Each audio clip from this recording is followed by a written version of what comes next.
Class 1లో మనం ఏం చెప్పుకున్నామంటే class 1లో features and options గురించి చెప్పుకున్నాం. ఫీచర్స్లో వచ్చే అడ్వాంటేజెస్ అండ్ డిసడ్వాంటేజెస్ తెలుసుకున్న తర్వాత దాన్ని ఎలిమినేట్ చేయడానికి మనకి ఆప్షన్స్ బేసిక్స్ గురించి క్లియర్గా చెప్పుకున్నాము. అండ్ ఫీచర్స్ బేసిక్స్ గురించి చెప్పుకున్నాం కదా. ఈ రెండు మనకు అర్థమైతేనే మనకి ఇప్పుడు వచ్చే క్లాస్ క్లియర్గా అర్థమవుతుంది. సింపుల్గా చెప్పాలంటే క్లాస్ 1 అర్థమైతేనే క్లాస్ 2 అర్థమవుతుంది. ఒకవేళ ఎవరైనా చూడకపోకుంటే నేను ఐ కార్డులు ఇస్తాను, కావాలంటే చెక్ చేసుకోండి. ఎందుకంటే దీనికి లింక్ ఉంటుంది కాబట్టి, ఈ లింక్ మీరు మిస్ అయిందంటే మాత్రం కన్ఫ్యూజింగ్గా ఉంటుంది కాబట్టి. సో ఈ వీడియో కంప్లీట్ చేసిన తర్వాత ఈ వీడియోని చూడడానికి ట్రై చేయండి. మా ఛానల్ ఫస్ట్ టైం చూస్తున్నట్టయితే సబ్స్క్రైబ్ చేసుకోవడానికి ట్రై చేయండి. అండ్ మా కంటెంట్ నచ్చినట్టయితే లైక్ చేయడానికి ట్రై చేయండి. అండ్ ఇప్పుడు మన టాపిక్లో వెళ్ళిపోతే మనకి బేసిక్ టర్మ్స్ గురించి తెలుసుకోవాలన్నమాట. టర్మ్స్ అండ్ టర్మినాలజీ ఏదో ఒకటి. ఈ టర్మ్స్ తెలుసుకుంటేనే మనకి ఫర్దర్గా మనము ఆప్షన్స్లో ఫీచర్స్లో మనము ట్రేడ్ చేయడానికి అసలు ఆ టర్మ్స్ తెలిస్తే మీకు ఒక ఐడియా అనేది వస్తుంది. ఆప్షన్స్ ఎలా వర్క్ అవుతాయి అండ్ ఆప్షన్స్ అండ్ ఫీచర్స్ ఎలా వర్క్ అవుతుందో క్లారిటీ తెలుస్తుంది అనమాట. అండ్ ఇక్కడ మనకి బేసిక్స్ టర్మినాలజీ తెలుసుకుంటే ఫస్ట్ టర్మ్ వచ్చి అండర్లయింగ్ అసెట్, సెకండ్ టర్మ్ వచ్చి మనకి స్ట్రైక్ ప్రైస్ అనమాట, స్ట్రైక్ ప్రైస్ ఆర్ మనకి ఎక్సర్సైజ్ ప్రైస్ అంటారు. ఈ రెండు ఒకటే టర్మ్స్. అండ్ థర్డ్ టర్మ్ వచ్చి మనకి ఎక్స్పైరీ అనమాట, ఎక్స్పైరీ అని ఒకటి ఉంటుంది.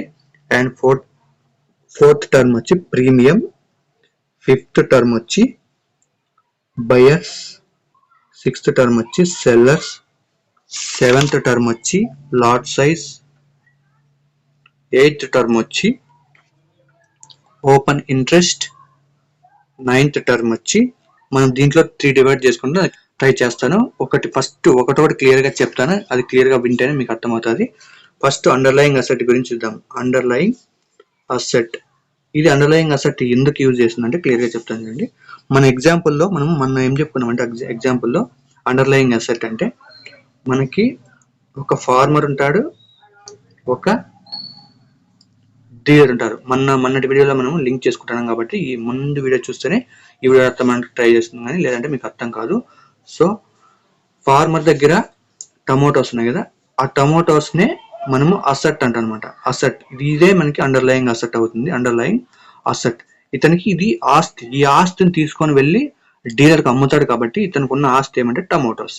మనకి ఇది అండర్లయింగ్ అసెట్కి ఏమి యూజ్ చేస్తుందంటే టమోటోస్. ఇది క్లియర్గా చెప్పుకోవాలంటే ఒక అండర్లయింగ్ అసెట్ మీనింగ్ ఏమంటే తన దగ్గర ఉన్న ఆస్తిని అమ్ముకోవడానికి ట్రై చేస్తారనమాట. మన దాంట్లో ఎగ్జాంపుల్ వచ్చి టమోటోస్ వచ్చి అండర్లయింగ్ అసెట్. ఓకేనా, ఇది క్లియర్ అర్థమైపోయింది. అండ్ స్ట్రైక్ ప్రైస్ అంటే మనకి మన ఎగ్జాంపుల్ ఏం చెప్పుకున్నాము స్ట్రైక్ ప్రైస్ గురించి. మన ఎగ్జాంపుల్లో ఫస్ట్ ఫార్మర్ ఉంటారు అండ్ డీలర్ ఉంటారు. ఫార్మర్ దగ్గర అమ్మడానికి వెళ్తాడు కాబట్టి వాళ్ళు ఒక కాంట్రాక్ట్ బిల్ చేసుకుంటారు. అండ్ ఇంటర్మీడియట్ కూడా ఉంటారు కాబట్టి ఒక ఇంటర్మీడియట్ ఉంటారు. అండ్ ఇక్కడ ఫార్మర్ తీసుకొచ్చిన టమోటోస్ 2 టన్స్ ఉన్నాయి కదా, 2 టన్స్ టమోటాస్ ని తీసుకొని వచ్చి డీలర్ దగ్గరికి వచ్చి అమ్మడానికి ట్రై చేస్తారు. ఈ అమ్మడానికి ట్రై చేసిన తర్వాత కాంట్రాక్ట్ బిల్ చేసుకుంటారు చూడు, వాళ్ళు అగ్రి అయిన ప్రైస్, అగ్రిమెంట్ చేసిన ప్రైస్, ఈ ప్రైజ్ ఏమంటారంటే మనము ఈ ప్రైజ్ మనకి strike price or exercise price కూడా అంటారు అనమాట. వాళ్ళ దగ్గర అగ్రి అయింటుంది కదా ఒక ప్రైజ్, 100 రూపీసో లేదంటే 200 రూపీసో, ఈ అగ్రి అయిన ప్రైజ్ నే మనం ఏమంటామంటే strike price or exercise price అని కూడా అంటారు. సో ఈ రెండు టర్మ్ కూడా అర్థమైన అనుకుంటా. అండ్ థర్డ్ టర్మ్ వచ్చి ఎక్స్పైరీ డేట్ అంటే ఒక కాంట్రాక్ట్ బిల్డ్ అయింది కదా, ఫార్మర్ కి డీలర్ కి కాంట్రాక్ట్ బిల్డ్ అయింది కదా, ఈ కాంట్రాక్ట్ పీరియడ్ అనేది ఉంటుంది కదా, ఒక పీరియడ్ అనేది ఉంటుంది, సర్టన్ పీరియడ్ అనమాట. 1 మంత్ కానీ 2 మంత్స్ కానీ అండ్ 3 మంత్స్ కానీ, ఈ 3 మంత్స్ కానీ ఈ పీరియడ్ సెట్ చేసుకుంటారు వీళ్ళు. ఈ పీరియడ్ లో మాత్రమే అది వర్తిస్తుంది, అప్లికబుల్ అవుతుందనే ఒక ఉద్దేశంతో వాళ్ళిద్దరి మధ్య కాంట్రాక్ట్ జరిగిన డీల్ నే, ఆ ఎక్స్పైరీ డేట్ నే మనము ఎక్స్పైరీ డేట్ అంటారు. ఒక సర్టెన్ లిమిట్ ఆఫ్ పీరియడ్ అనమాట. ఒక ఆప్షన్స్ కి ఒక టైం లిమిట్ ఉంటుంది. టైం లిమిట్ ఉండడమే దీన్నే మనకి ఎక్స్పైరీ డేట్ అంటారు. మనకి ఎగ్జాంపుల్ గా చెప్పుకోవాలంటే మనకి ఒక మెడిసిన్ ఉందనుకోండి, ఆ మెడిసిన్ కి కొంచెం సమ్ ఆఫ్ ఎక్స్పైరీ డేట్ ఉంటుంది. ఆ ఎక్స్పైరీ డేట్ ని మనకి మళ్ళీ తర్వాత వాడలేము కాబట్టి ఇలా కూడా మనకి ఆప్షన్స్ లో కూడా జరుగుతుంది. ఒక్క స్టేజ్ వరకే ఉంటుంది అనమాట, ఆ స్టేజ్ నుంచి మళ్ళీ ఆప్షన్స్ ని వ్యాలిడ్ కావు. సో అది ఎక్స్పైరీ డేట్ అంటే. ప్రీమియం అంటే మన ఎగ్జాంపుల్లో ఫార్మర్ అండ్ డీలర్ ఉన్నారు కదా, ఈ డీలర్ ఏం చేస్తాడంటే ఒకవేళ మార్కెట్ ఎటు సైడ్ అయినా పోకొని కానీ నేను కొంచెం ప్రీమియం పే చేస్తాను, ఫార్మర్ డీలర్ వచ్చి ఫార్మర్కి some amount of premium pay చేస్తాను అంటే, ఎగ్జాంపుల్ చెప్పుకోవాలంటే మన ఎగ్జాంపుల్లో అడ్వాన్స్ అంటారు. అడ్వాన్స్ ఇవ్వడాన్ని మనం ఏమంటారంటే మనం ఆప్షన్స్లో ప్రీమియం అంటాము. ఈ ప్రీమియం పే చేసి కొన్ని రోజులు హోల్డింగ్ పీరియడ్లో పెడతారనమాట. అంటే ఇతని దగ్గర ఉన్న ఆస్తి అసెట్, అండర్లయింగ్ అసెట్ ఉంది కదా, అండర్లయింగ్ అసెట్ని అమ్మకూడదు, వేరే వాళ్ళకి అమ్మకూడదు అనే ఉద్దేశంతో వీళ్ళు కొంచెం ప్రీమియం పే చేస్తారు. అంతవరకు ఆ పీరియడ్ వరకు వెయిట్ చేయొచ్చు. ఇది కాంట్రాక్ట్లో జరిగే, ఇది మనకి ప్రీమియం గురించి చెప్పడానికి ఇది ఒక ఎగ్జాంపుల్ తీసుకోవచ్చు. అండ్ బయర్ అంటే ఇక్కడ మన ఎగ్జాంపుల్లో ఫార్మర్ అండ్ డీలర్.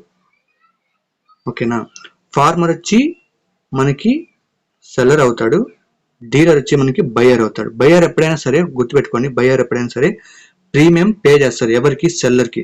ఈ సెల్లర్ అనే వాళ్ళు ఉంటారు కదా, ఆ సెల్లర్ వాళ్ళకి మనకి బయర్ అనే వాళ్ళు ప్రీమియం ఇస్తారు. అంటే ఎందుకంటే వాళ్ళ దగ్గర ఉన్న ఆస్తి అసెట్, అండర్లైన్ అసెట్ ఉంటుంది కదా, వేరే వాళ్ళు అమ్మకుండా ఉండడానికి చేయడానికి వీళ్ళు కొద్దిగా మన మామూలు టర్మ్స్ ఏమనుకుంటాం, దీన్ని అడ్వాన్స్ లేదా మన ఆప్షన్ స్ట్రాటజీ ప్రకారంగా మనకి కొంచెం ప్రీమియం పే చేస్తారు.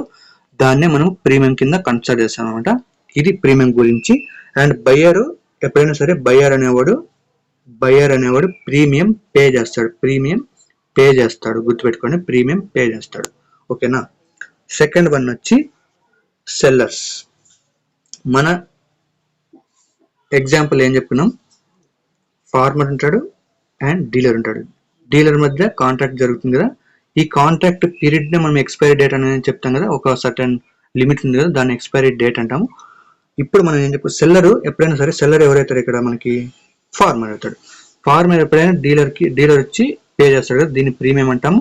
ఈ ప్రీమియం పే చేసిన తర్వాత మనకి ఈ సెల్లర్ అనేవాడు ఏం చేస్తాడంటే ఆ ప్రీమియం తీసుకుంటాడు. అంటే సెల్లర్ ఎప్పటికైనా ప్రీమియం రిసీవర్ గుర్తుపెట్టుకోండి.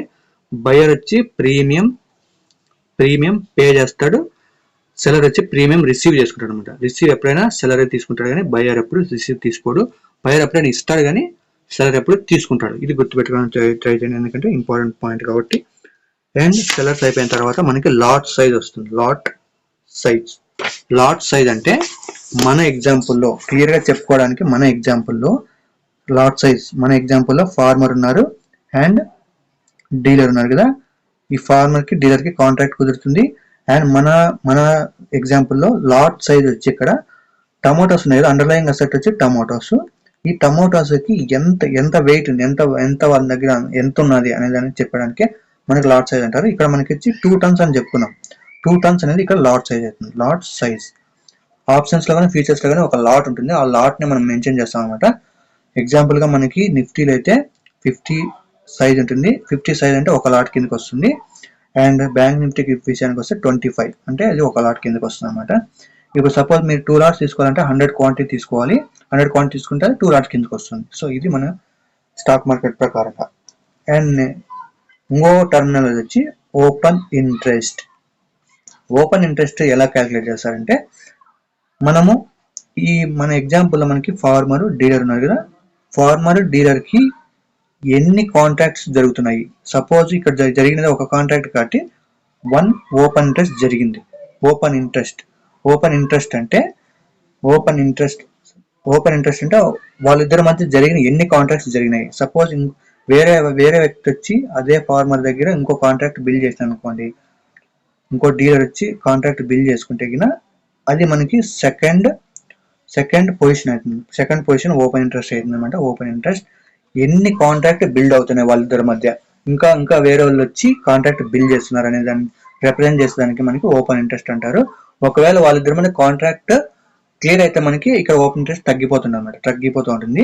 ఒకవేళ ఓపెన్ ఇంట్రెస్ట్ మనకి సెల్లర్ దగ్గర జరుగుతుంటుంది, ఎప్పటికైనా గుర్తుపెట్టుకోండి, సెల్లర్ దగ్గర మనకి ఓపెన్ ఇంట్రెస్ట్ జరుగుతుంటాయి. కాబట్టి ఈ సెల్లర్ దగ్గర ఎన్ని కాంట్రాక్ట్ బిల్ అవుతున్నాయి, ఇంకో అతను వచ్చి మన డీలర్ వచ్చి ఇంకో కాంట్రాక్ట్ బిల్ చేస్తే ఇది సెకండ్ ఓపెన్ ఇంట్రెస్ట్ అవుతుంది కదా, ఇంకోరు వచ్చి బిల్ చేస్తే అది థర్డ్ ఓపెన్ ఇంట్రెస్ట్ ఉన్నాయి. ఈ మధ్య జరుగుతూ ఉంటుంది. ఒకవేళ వీళ్ళిద్దరి మధ్య క్లియర్ అయిపోయింది అనుకోండి, అప్పుడు మనకి 2 ఓపెన్ ఇంట్రెస్ట్ ఉంటాయి. ఇది క్లియర్ అయితే మనకి 1 ఓపెన్ ఇంట్రెస్ట్ ఉంటుంది అనమాట. ఇలా డిసైడ్ అవుతూ ఉంటుంది. ఓపెన్ ఇంట్రెస్ట్ అంటే మీనింగ్ ఏమంటే వాళ్ళిద్దరి మధ్య అంటే సెల్లర్స్ మధ్య ఎంతమంది కాంట్రాక్ట్ బిల్డ్ చేసుకుంటారు అనే ఉద్దేశంతో ఇది క్లియర్ గా రిప్రజెంట్ చేస్తుంది. మనకి చాలా ఇంపార్టెంట్ కాన్సెప్ట్ కూడా. అండ్ మనకి last and final basic terms తెలుసుకోవడానికి మనకి 3 ఆప్షన్స్ ఉన్నాయి. ఫస్ట్ వచ్చి in the money, in the money. Second option వచ్చి at the money. Third option వచ్చి అవుట్ ఆఫ్ ద మనీ. ఇది క్లియర్గా తెలుసుకోండి, ఎందుకంటే మనకి కాల్ అనేది ఒకటి ఉంటుంది, పుట్ అనేది ఒకటి ఉంటుంది. ఇది క్లియర్గా చెప్తాను, బేసిక్స్ చెప్తాను ఇప్పుడు. తర్వాత కాల్స్ అంటే క్లియర్గా చెప్పడానికి ట్రై చేస్తాను, ప్రతి ఎక్స్ప్లెయిన్ చేయడానికి ట్రై చేస్తాను. గుర్తుపెట్టుకోవడానికి ట్రై చేయండి. ఎప్పుడైనా సరే స్ట్రైక్ ప్రైస్ అనేది కాల్ సైడ్, ఇది కాల్ కదా మనకి, ఇది పుట్. గుర్తుపెట్టుకోండి, ఇటు సైడ్ మనం కాల్ చెప్పుకుంటాం, అటు సైడ్ మనం పుట్ చెప్పుకుంటాం. గుర్తుపెట్టుకోండి, కాల్ సైడ్ ఎప్పుడైనా సరే స్ట్రైక్ ప్రైస్ అనేది పెరుగుకుంటా పోతా ఉంటే స్ట్రైక్ ప్రైస్ పెరుగుకుంటా పోతా ఉంటే అది అవుట్ ఆఫ్ ద మనీలోకి వెళ్తుంది, ఓటీఎంలోకి వెళ్తుంది. అండ్ ఇట్లా పెరుగుకుంటూ ఫస్ట్ స్టార్టింగ్ లోనే మనకి స్టార్టింగ్ ఉంటుంది కదా, ఆ స్టార్టింగ్ ప్రైస్ ఏమంటారంటే మనము ఇన్ ద మనీలోకి వస్తున్నాం అన్నమాట. In the money at the money దాటుకుంటూ వచ్చేది మనకి అవుట్ ఆఫ్ ద మనీ అవుతుంది. అంటే గుర్తుపెట్టుకోండి, first starting strike price in the మనీలో ఉంటుంది. ఇన్ ద మనీ నుంచి పెరుగుకుంటూ పోతే ఫస్ట్ ఏటీఎం వస్తుంది, ఏటీఎం నుంచి పెరుగుకుంటూ పోతే అది ఓటీఎం అవుతుంది అనమాట. అట్ లాస్ట్ మనకి ఓటీఎం అవుతుంది ఆ కాల్ ఆప్షన్స్ లో. అండ్ దీంట్లో మాత్రం రివర్స్ గా ఉంటుంది, గుర్తుపెట్టుకోండి. స్ట్రైక్ ప్రైస్ తగ్గుకుంటా పోతా ఉంటే స్టార్టింగ్ లో మనకి ఏమైతుంది, ఇన్ ద మనీ ఉంటుంది, ఇన్ ది మనీ. అండ్ పెరుగుకుంటూ పోతే ఫస్ట్ అట్ ద మనీ దాటుతుంది, అట్ ద మనీ దాటి తర్వాత మళ్ళీ ఎండ్ ఆఫ్ ది డేకి మనకి ఏమైతుందంటే, అంటే లాస్ట్ స్ట్రైక్ ప్రైస్ ఉంటుంది కదా, స్ట్రైక్ ప్రైస్ అనేది తగ్గుకుంటూ వెళ్తుంది కదా, అప్పుడు మనకి ఏమైతుందంటే లాస్ట్ ఎండ్ అవుతుంది కదా, దీన్ని మనం అవుట్ ఆఫ్ ద మనీ అంటారు. పిఈ సైడ్ ఇది గుర్తుపెట్టుకోండి, పిఈ సైడ్, సిఈ సైడ్ గుర్తుపెట్టుకోండి. సిఈ సైడ్ ఎలా అంటే స్ట్రైక్ ప్రైస్ పెరుగుకుంటూ పోతుంది, పిఈ సైడ్ వచ్చి స్ట్రైక్ ప్రైస్ తగ్గుకుంటూ వస్తుంది అనమాట. గుర్తుపెట్టుకోండి, అది కొంచెం కన్ఫ్యూజ్ కాదు, ఇంకా క్లియర్ గా చెప్పడానికి ట్రై చేస్తాను. ఇది గుర్తుపెట్టుకోండి, in the money, PE side in the money starting లో ఉంటుంది, second at the money, and at the end of OTM అంటే అవుట్ ఆఫ్ ద మనీ ఉంటుంది.